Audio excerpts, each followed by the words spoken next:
Good morning, everybody. Welcome back to the channel. Right, where to start? Last week's Sunday service video, 174 views as of this morning. What the hell was that all about? I am really chuffed with that. I can't explain it. I've been asking a couple of people this week whether they've got any ideas as to how or why it happened. I've been told it's possibly to do with algorithms, which made absolutely no sense to me whatsoever. But it's to do with people's searches and stuff like that. It could be to do with that. I've also been told it could be to do with repeated viewings. Also, another possible explanation is YouTube recommendations. I find it hard to believe it's repeated viewings. I'm not sure anybody will want to sit through one of these twice. I don't know, but if you did, thanks for that. But there've been quite a few different explanations for it. But whatever happened, I thought it might be to do with the fact that I only did the one video last week. I can't remember why I did that one video last week now, but I put one off till yesterday, which uploaded yesterday. That's why. And I didn't have a chance to do another one, so it could be to do with that. So it must have been, it could have been some kind of a feeding frenzy, I don't know. But whatever happened, I am really pleased with that.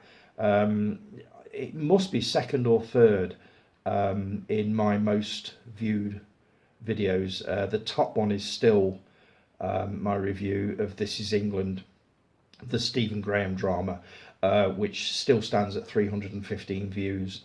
But this has got to be second or third, it must be. I am well chuffed with it. Whatever happened, I am really pleased with it. So thanks, guys, whatever it is you've done. I really do appreciate it. It's weird because all week I've been watching the thing climbing steadily, and I just kept thinking to myself, when is this going to stop? It's got to peak at some point. And I think it finally peaked on either Thursday or Friday. But I'm really pleased with that, guys. Really pleased. So whatever it is you've done out there, thank you so much. Really appreciate that. And yesterday's Saturday ChitChat video, a quick thanks to Mike, who runs a channel called Real Fifth Beetle. He shared that video yesterday. So thanks for that, Mike, and for the nice things that you said in the comments. I really appreciate that. It's good to know that people still sort of enjoy the content and like what I'm doing here. And it looks as if you could have won me a couple of new subscribers. I'll just run through these now. The first one is Rob's Vintage Video. He runs a small channel basically to do with, as it says, vintage videos. Flick Feuds. Now, this is two people who it's quite an extensive channel. There's a lot of material on here. Some of it looks very entertaining. I've not had a chance to check any of it out yet. I had a quick look at it this morning, and I'm very intrigued by the film tournaments, which what it looks like they do, they each pick a film or a genre or a series of films, and they sort of thrash it out as to which is the best. So that looks intriguing. I'm definitely going to take a look at some of those. They call those film tournaments. They also do game shows and short films and all sorts of other stuff. It's a cracking little channel. I'll be adding it to my recommended channels page on the YouTube channel, so you'll be able to check that out at some point. But it looks great. There's all sorts of stuff on there, and it's definitely worth checking out. Another one that I got last week was GTX Station, which is all to do with gaming. And also Ashley McGimpsey. Now, I used to work with Ashley a few years ago. He worked at the same place, and we used to have these little chats about movies, and it was him that introduced me to a movie called Whiplash, which I'd heard of, but kind of steered clear of because I thought it was all to do with drummers and stuff like that, and I thought it's not going to be my kind of thing. But he promised me it was an absolutely brilliant film, so I watched it, and I've got to say it's one of the most intense experiences of a film that I think I've ever seen. It basically concerns a young drummer who goes to college or to university or whatever to learn how to drum professionally, and his tutor is an absolute monster, a complete nightmare. Um, it was an amazing film. I would love to watch it again, but I've got to be in the right frame of mind for it. There are many scenes in there that made me feel very, very uncomfortable, and that's all pretty much due to the performances of Miles Teller and the guy JP. I can't remember his name, JP or JT something, who plays the tutor, but he plays it so well to the point where you literally do feel very, very uncomfortable watching what you're watching. So it was him that introduced me to Whiplash, and he also recommended me a film called Claws, which is to do with, it's a Christmas animation thing. Not really my kind of thing, but I will definitely take a look because he says it's really good, and he didn't film it last time, so I'll be taking a look at that. So welcome to the channel, Ashley, and welcome to the channel, all the rest of you guys, and thanks ever so much for subscribing. I really do appreciate it, and hope you like the content and what we're doing here. And also a quick shout out to Scott, who commented on yesterday's video. Hope you're doing okay, mate. Thanks for all the positive feedback that you give me every week. Really do appreciate it. I always look forward to your comments dropping on there. So morning to you. Hope you're having a decent day. Right, what's been happening within ChitChat? There's a new meme gone up, meme style poster thing. Jason put it up last night, to do with Love Actually. Now, I've not seen Love Actually, so the actual premise of it didn't actually make any sense, but it was really funny.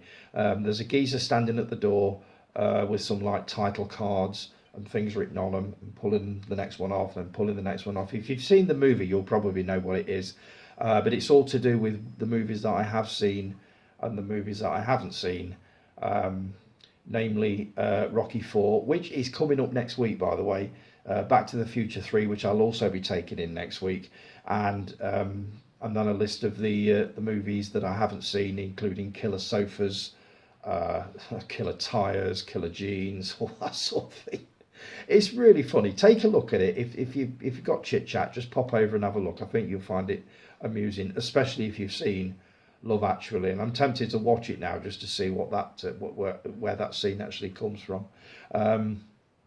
And we were talking about watch lists on the back of this yesterday, and Jason, you recommended getting a wall painted black, and writing all my films on in chalk on the wall. Not sure how that would go down with the other half. Not sure you'd appreciate that. So I'm actually going to do it a little bit simpler and put it on Letterboxd. I've got a Letterboxd account. I've had it for quite a while, and I do the occasional quick review on there, and they've got a facility on there where you can put a watch list on there, and I'll put all the movies that you recommend to me on that watch list. There are so many, so I mean, if there are any that you've not mentioned yet that you want me to stick on there, just let me know and I'll add them to it. My own personal watch list is my collection upstairs, most of which I've not actually seen, and I do want to work my way through. So that's my personal watch list. I don't need to write those down. I've already got them all upstairs. So yeah, if you've got any that you want to recommend that you've not already mentioned, just drop me a message or pop them on ChitChat, which you pretty much regularly do anyway, and I'll pop those on the Letterboxd watch list. I did say last night on a post that I was going to do my top 5 or 6 road movies. I've actually moved that on to next Saturday's ChitChat, on the back of something that I'm going to be showing off next week. So that'll actually sort of drop on Saturday morning, or should do. Jason, you mentioned a movie called The Long Weekend. I'm glad you've watched it, and I'm glad you liked it. It's been a while since I've seen it. I do remember seeing it a long time ago. It's an Australian movie from about 1976. And you said that you mentioned that you thought I'd mentioned this movie before, which I have done. And I'm actually just for once I'm way ahead of you. I bought a copy of this a few weeks ago, and I'm going to move it downstairs by the TV. So I'll be taking a look at that at some point very soon. As for the remake, I don't know. Maybe I'll probably wait until you've watched it, and then you can tell me whether it's worth it. I do remember the original, that one, being very atmospheric. I mean, I love Australian cinema, so I was always going to like it. But it was a lot better than I thought it was going to be. But I can't remember much about it because it was many years ago. It was probably VHS that I watched that on. But I will be taking a look at that one. And talking of Australian cinema very quickly, Caroline, you recommended a movie called Warming Up from 1985 to do with a soccer coach. It's another Australian film. I have tried everywhere. I can't find it on YouTube. I can't find it on download sites. It's not available on VHS, Blu-ray, DVD. I'm going to keep looking. I've made a note of it on the desk, and I will keep looking for it. But it is one rare movie. I heard of another one yesterday. I was listening to the New Beverly Cinema podcast of what is coming up in December, movies, rare movies. And they mentioned one called Cry For Me Billy, which really intrigued me because they said it draws certain parallels with Soldier Blue. And straight off that piqued my interest because I love Soldier Blue. As nasty and horrible as it is, I love the movie.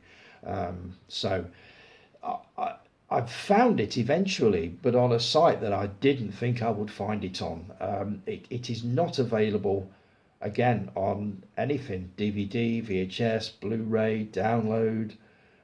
It's not on YouTube. I found it on another site, so I'm going to be watching that at some point very soon, preferably before they take it down. But they did say on the podcast that it was damn near impossible to get hold of, but they've got a copy that they're screening sort of later in the month. So yet again, I wish the New Beverly was a little bit closer and not in Hollywood, because I'd be going to see that one. What else have I got here? Dave Lowe, you sent me your top 10 films of 2022.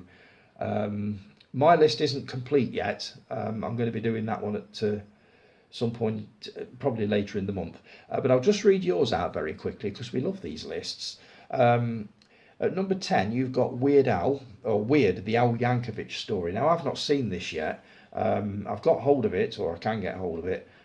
So I'll be taking a look at that one at some point soon. I just want to see what Daniel Radcliffe does with it, because I've not seen him in anything but the first Harry Potter, and there was another one he did, but I can't remember what it was. But I've only seen him in a couple of movies, so I'm really curious to see what he does with that. Number 9, X.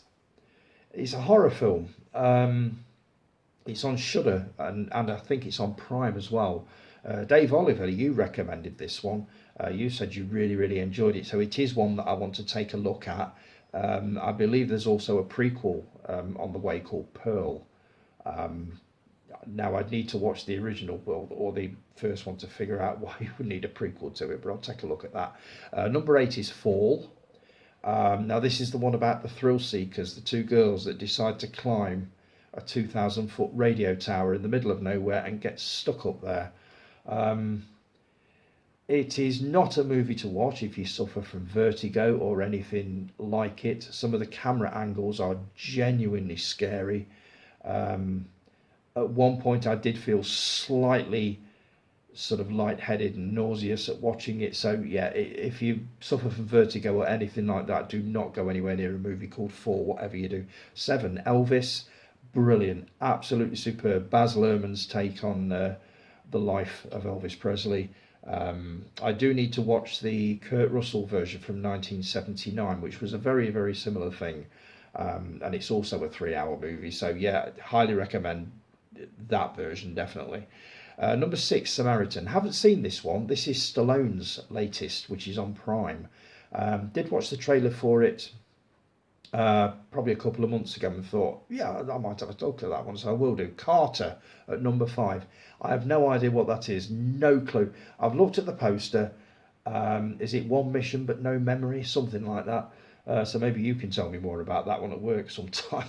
Number 4, Everything Everywhere All at Once. This is one of those multiverse movies.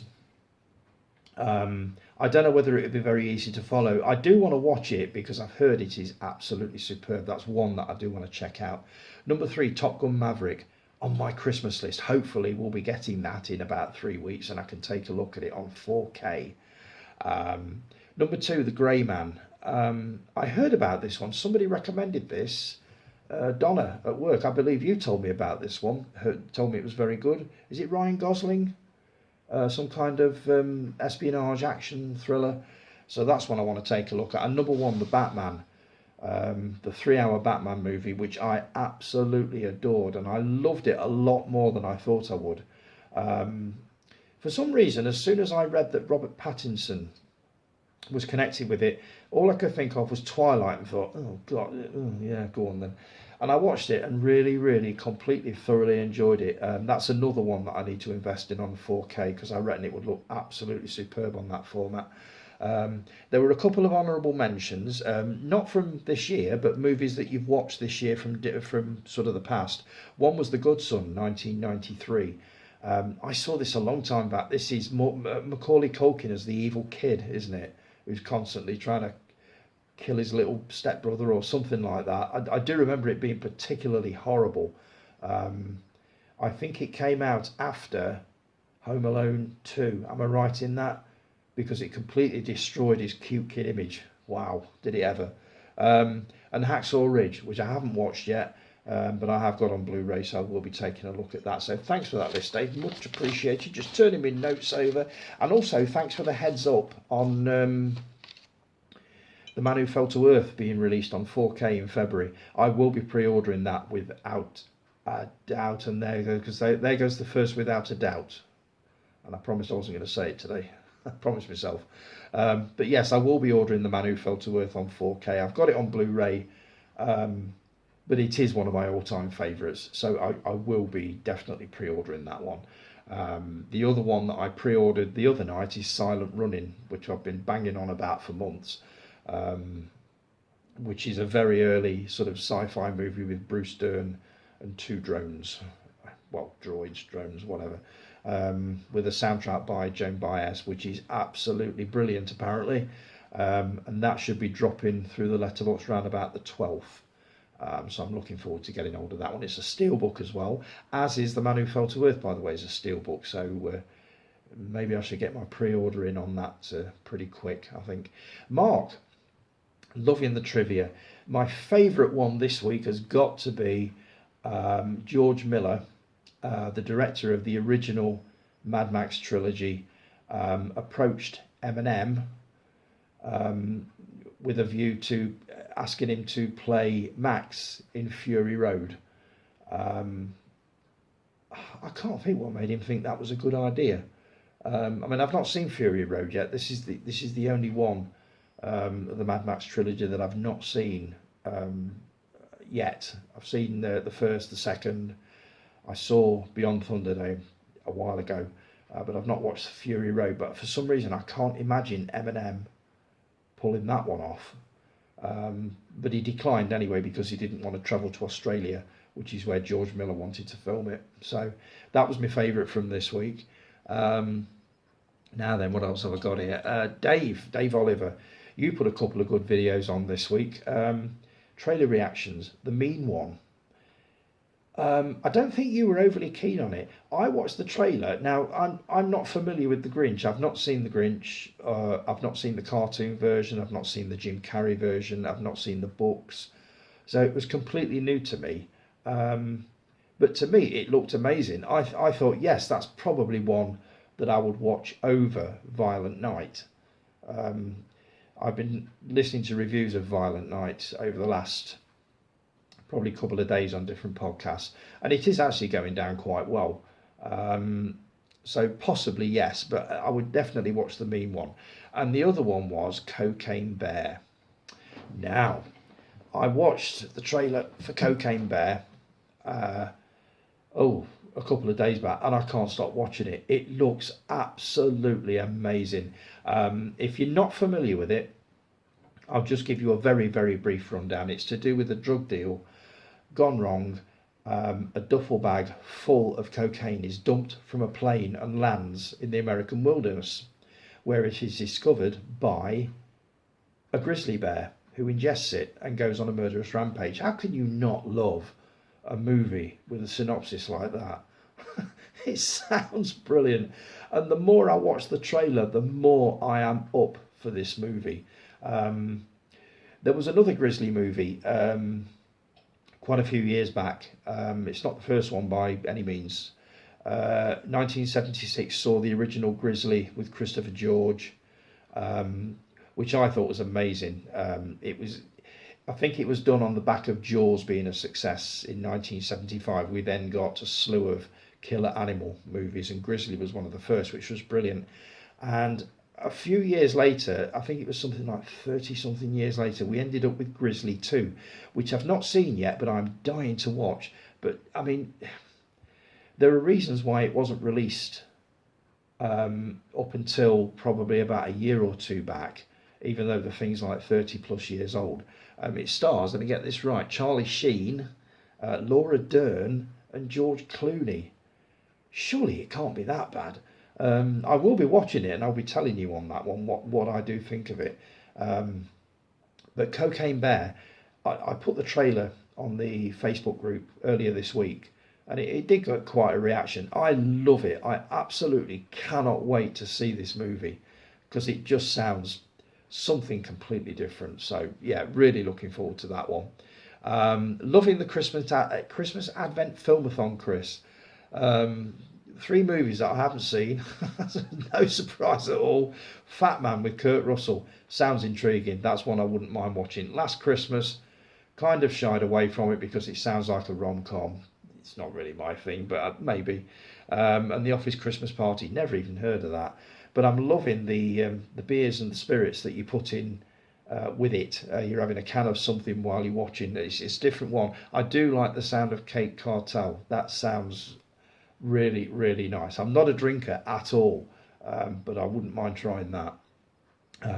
Jason, you've been putting your choice of Christmas films on. There are all sorts in there. I think everybody's going to be doing this now, so I'm going to join in over the next week or so. I'm going to try and pick movies that are different. We all know the classics, Home Alone, Bad Santa, all that sort of thing. I'm going to try and go for ones that maybe are a little bit more obscure that I've seen over the years. I mean, I've got here, I've dug out the books, by the way, Jason. I don't know whether you actually got these in the end. You've got that one, which is highlights of classic TV. You've got that one, which is very much the same as sort of a companion volume to it.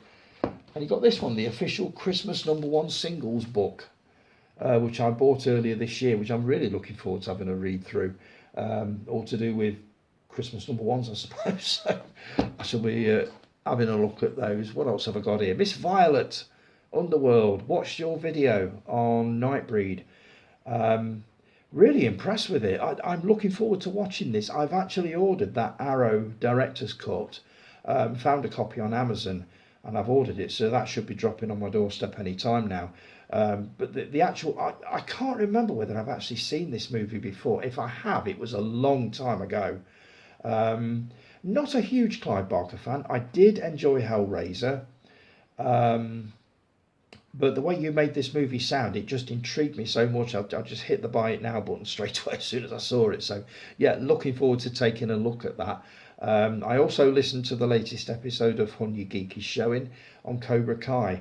Thanks for not putting too many spoilers in there, by the way, because I've just finished season 1 and absolutely loved it. Yes, I have seen the original Karate Kid trilogy, 1, 2 and 3. I haven't seen the one that was the one involving a girl. I think I saw something like that and thought, oh God, no. So I've not seen that one. I have unfortunately seen the one with Jaden Smith and Jackie Chan. The only thing that saved it for me was Jackie Chan. It did nothing for me. It had none of the charm of the original. I don't think it did anyway.